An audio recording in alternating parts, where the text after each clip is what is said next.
پچھلے 3 مہینوں سے کورم کی تقریباً 7 لاکھ سے زیادہ آبادی ہے۔ وہاں کے لوگ ایک کھلی جیل میں محصور ہو کر زندگی گزار رہے ہیں۔ 82 سے زیادہ لوگ اپنی جانیں کھو چکے ہیں اور 150 سے اوپر لوگ زخمی ہیں۔ انٹرنیٹ بند ہے، وہاں پہ ٹیلی فونز بند ہیں۔ پورے صوبے کے لوگ بھی اور تو ملک کے لوگ بھی یہ سوال کرتے ہیں کہ ہمیں کس کے رحم و کرم پہ چھوڑ دیا گیا۔ جب آپ غیر سیاسی لوگوں کو سیاسی رول دیتے ہیں تو اس کا نتیجہ یہی نکلے گا جو کل نکلا ہے۔ ہمارے صوبے کے خلاف ایک سازش ہے، صوبے کے عوام کے خلاف سازش ہے۔ اس میں سیاسی پارٹیاں بھی اپنا کردار ادا کر رہی ہیں اور جو مقتدر قوتیں ہیں وہ بھی اس قسم کا ایک کردار ادا کر رہی ہیں۔ میں سمجھتا ہوں کہ اس سے ہمیں نکلنا چاہیے۔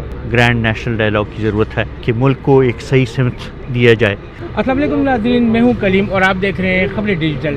ناظرین، آج میرے ساتھ قومی وطن پارٹی کے چیئرپرسن جناب سکندر شیرپاؤ صاحب ہمارے ساتھ موجود ہیں۔ ان سے آج جو یہ کورم ایجنسی کے حالات ہیں اور موجودہ حالات جو 24 نومبر کے بعد جو شروع ہیں اس حوالے سے ان سے بات کرتے ہیں، ان سے جانتے ہیں کہ ان کا نظریہ کیا ہے اس حوالے سے۔ بہت شکریہ سر، آپ نے خبریں ڈیجیٹل کو ٹائم دیا۔ بڑی مہربانی آپ کی۔ یہ بتائیے گا کہ کورم ایجنسی کے جو حالات چل رہے ہیں اس کے بعد کیا یہ واقعہ جو 24 نومبر کو شروع ہوئے کیا یہ ہونے چاہیے تھے؟ دیکھیں، ایک تو پچھلے 3 مہینوں سے کورم کی تقریباً 7 لاکھ سے زیادہ آبادی ہے۔ وہاں کے لوگ ایک کھلی جیل میں محصور ہو کر زندگی گزار رہے ہیں۔ پھر 21 نومبر کو جو دلخراش واقعات ہوئے جس میں تقریباً 52 کے قریب قیمتی جانیں ضائع ہوئیں، جس میں عورتیں اور بچے بھی شامل ہیں۔ پھر اس کے ریئیکشن میں جو واقعات ہوئے تو اب تک 82 سے زیادہ لوگ اپنی جانیں کھو چکے ہیں اور 150 سے اوپر لوگ زخمی ہیں۔ پھر اس کے ساتھ ساتھ وہاں پہ انٹرنیٹ بند ہے، وہاں پہ ٹیلی فونز بند ہیں۔ لوگوں کے پاس کوئی ایک وہ نہیں ہے کہ ایک دوسرے کی حالات کا پوچھ سکیں۔ وہاں پہ جو روزانہ کی بنیاد پہ فائرنگ کے واقعات ہوتے ہیں، اس سے وہاں پہ ایک ایسا خوف ہراس پھیلا ہوا ہے کہ میرے خیال میں بہت کم لوگ اس کے احساس کر سکیں گے۔ اس طرف توجہ دینے کی ضرورت ہے ہماری مرکزی حکومت کو بھی اور صوبائی حکومت کو بھی، لیکن بدقسمتی سے دونوں اپنے سیاسی مقاصد کے لیے اور اپنی سیاسی چپکلش میں جو ہے اس میں لگے ہوئے ہیں اور اس میں ان کو احساس نہیں ہے کہ وہاں کے لوگوں کے اوپر کیا گزر رہا ہے۔ یہاں پر صوبائی حکومت جو ہے وہ صوبے کے وسائل بے درخت طریقے سے اپنے احتجاجوں کے لیے استعمال کر رہے ہیں، ساتھ میں یہاں کے لوگوں کو بھی بے درخت طریقے سے استعمال کیا جا رہا ہے، اور مرکزی حکومت جو ہے ان کی تمام تر توجہ اس کو روکنے کے لیے اور اس کے خلاف حکمت عملی بنانے کے لیے بن رہی ہے۔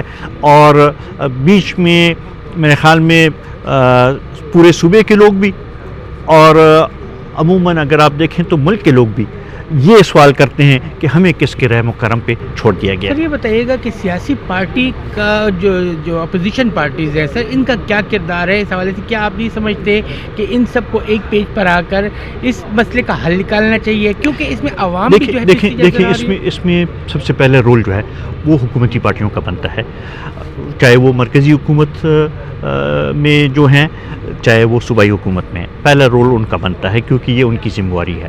پھر پارلیمان میں بیٹھے جو پارٹیاں ہیں ان کا ایک رول بنتا ہے، اور اگر یہ بھی جس طریقے سے اب تک حالات کو بالکل لائٹ طریقے سے لے رہے ہیں، اگر یہی حال چلتا رہا تو پھر تو باقی پارٹیوں کو ایک کردار ادا کرنا پڑے گا۔ سر نئی لیڈرشپ سامنے آئی ہے، بشرا بی بی جو ہے میدان میں اتری ہیں، ایک لیڈر کی حیثیت سے اس دھرنے کو مکمل جو ہے وہ سپورٹ کرتے رہی ہیں، کیا کہیں گے اس حوالے سے؟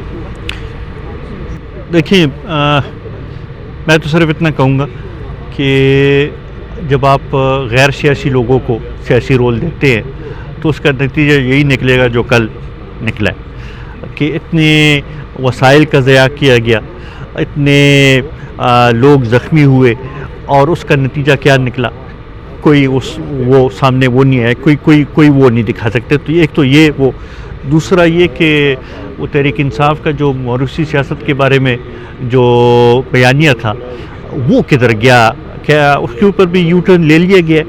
تو اس کی میرے خیال میں ذرا ان کو چاہیے کہ وضاحت کرے۔ سر کیا سمجھتے ہیں ہمارے جو پشاور کے ہی عوام کو ہی کیوں، پختون کو ہی کیوں ایسے ہی جگہوں کا جو ہے اس پہ ٹارگٹ بنایا جاتا ہے، ان کو استعمال کیا جاتا ہے، کیا کہیں گے اس حوالے سے؟ دیکھیں میں سمجھتا ہوں کہ یہ ہمارے صوبے کے خلاف ایک سازش ہے، صوبے کے عوام کے خلاف سازش ہے۔ اس میں سیاسی پارٹیاں بھی اپنا کردار ادا کر رہی ہیں اور جو مقتدر قوتیں ہیں وہ بھی اس قسم کا ایک کردار ادا کر رہی ہیں۔ میں سمجھتا ہوں کہ اس سے ہمیں نکلنا چاہیے اور ملک کی بہتری کے لیے ایک سوچنا چاہیے، ایک national dialogue, grand national dialogue کی ضرورت ہے کہ ملک کو ایک صحیح سمت دیا جائے، جمہوری نظام کو وہ واپس صحیح ٹریک پر لایا جائے، آئین کے مطابق سب چلے اور ساتھ ساتھ جو اصل مسائل ہیں معاشی اور بدامنی کے، اس کی طرف توجہ دی جائے۔ 3 دن سے جاری دھرنا سر کل اختتام پذیر ہوا، رات کو جو ہے قیادت جو ہے واپس لوٹی۔ سر کیا سمجھتے ہیں کہ اس دھرنے کا کیا رزلٹ نکلے گا؟ رزلٹ تو آپ کے سامنے ہے، ملک کا صرف نقصان ہوا، عوام کا نقصان ہوا، باقی فائدہ کسی کا نہیں۔ بہت شکریہ، آپ نے جناب سکندر شیرپاؤ صاحب کی باتیں سنی اور اس طرح کی اس حالات پہ بھی ہم نے بات کی۔ اس طرح کی مزید ایسی ویڈیو دیکھتے رہیے اور ہمارے ساتھ جڑے رہیے خبریں ڈیجیٹل۔